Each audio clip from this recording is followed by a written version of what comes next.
What's going on, everybody? Back for another one. Pokemon Unbound Insane Mode, and today we're back in the Elite Four, taking on our rival once again for our championship title defense match. In this game, once you've beaten the Elite Four once, you can run it back and rematch some of the characters in the game and defend your title in a championship battle. And our rival is back and stronger than ever. Seriously, guys, this battle is so insanely hard. But here we go. Gucci leads with a Cobalion, and we start with Gyarados. And we are running the OG squad of the 6 Pokemon that we used during the original Elite Four run. Had to do it. So here Cobalion always leads with the Stealth Rocks. He tries really hard to not let you set up. However, we're going to be able to get off at least one Dragon Dance anyways to start off the match. Unfortunately, there's nothing we can do about the Stealth Rocks because we don't have any Defog or Rapid Spin users on the team. Here Cobalion goes for the Taunt. Again, he really tries to not let you set up, but we've at least got one D-Dance off, and it's time to power up for the Z move now. And we're running Earthquake on Gyarados just for this. We go for the huge ground-type Z move, Tectonic Rage.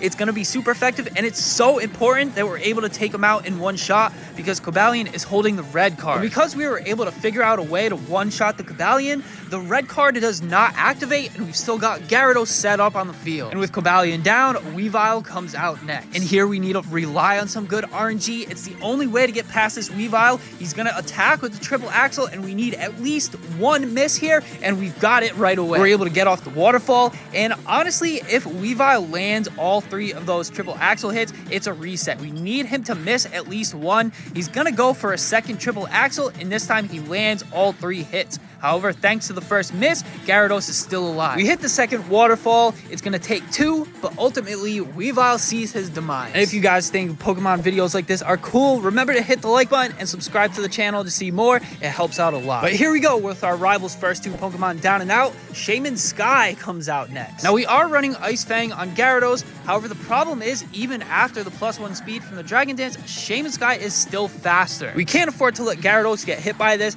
We switch him out for Aegislash and tank the Air Slash pretty well. Aegislash, always a heavy hitter, definitely the MVP of our original Elite Four run, and is definitely going to come in handy for this battle. And this is a fine matchup for Aegislash, but it doesn't even matter because our rival always switches out here. And the question is, who will he switch to? Volcanion comes out, and now this is Aegislash's worst nightmare.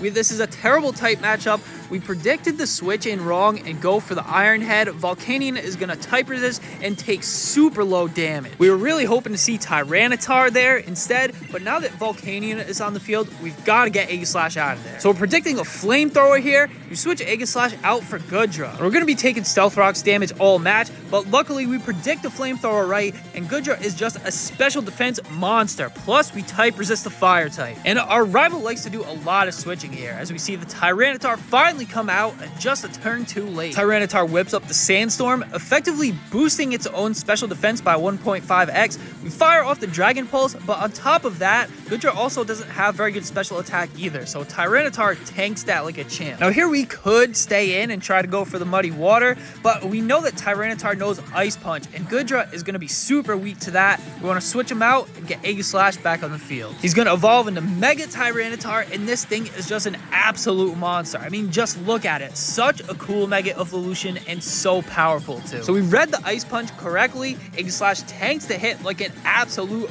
boss. Aegislash coming through for us once again. And this is a really good position that we want to be in here. Aegislash versus Tyranitar. Now he does know Fire Punch, but we're not too worried about that yet. Here he goes for the Dragon Dance, and this is what we've really got to be careful of. If he sets up too many of those, it's GG for us. But after attempting this battle so many times, we predicted that he would go for D-Dance on his first turn on the field, and we take this opportunity to attack with huge super effective Iron Head and deal big damage. And if we had predicted that wrong and he went for Fire Punch there instead, we would have been in big trouble. But again, just attempting the battle so many times, you start to recognize patterns in the AI. After getting its boost from the Dragon Dance, Tyranitar likes to attack, so this turn we're definitely going to King Shield. He goes for the Fire Punch, which is a contact move. Tyranitar flies face first into our King Shield, and this is going to harshly lower his attack, bringing him down to a -1 now. Now we've got him right where we want him. We're still going to have to take an attack here, but despite Tyranitar's massive attack stat, Fire Punch is not stab.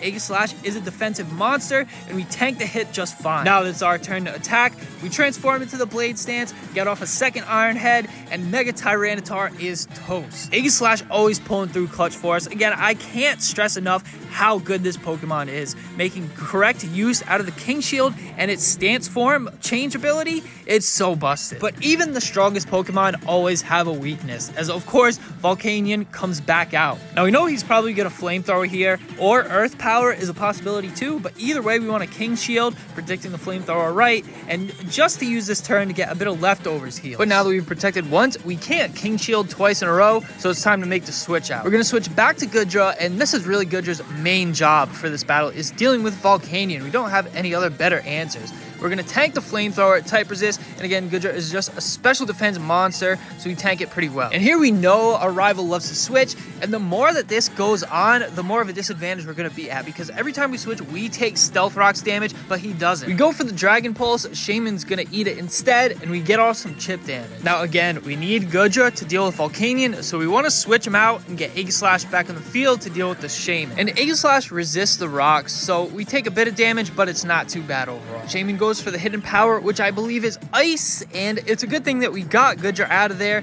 because Aegislash is going to tank it, but Goodra would not have fared so well against that attack. Now we're going to stay in and attack with Aegislash here. We attack with Shadow Claw, predicting that he switches to Volcanion again, but he's going to go into the Zygarde instead, and this thing is, in my opinion, the most busted and strongest Pokemon on our rival's team. The Shadow Claw connects, and any chip damage that we can get on the Zygarde is going to be super valuable. Now, we want to be really careful that we don't deal too much damage getting him below that 50% HP threshold, because he will transform into his 100% full final form, and that thing is very dangerous. Now, we need to figure out a way here that we can finish him off in one single blow, because this Zygarde is running a set of Substitute, Coil, 1,000 Arrows, and Glare. We have some ice type attacks on the team. However, if we allow him to set up, it's GG for us. We need to figure out a way to get a free switch in and attack first. We can't afford to take any damage on any of our Pokemon, so we decide to sack Gyarados,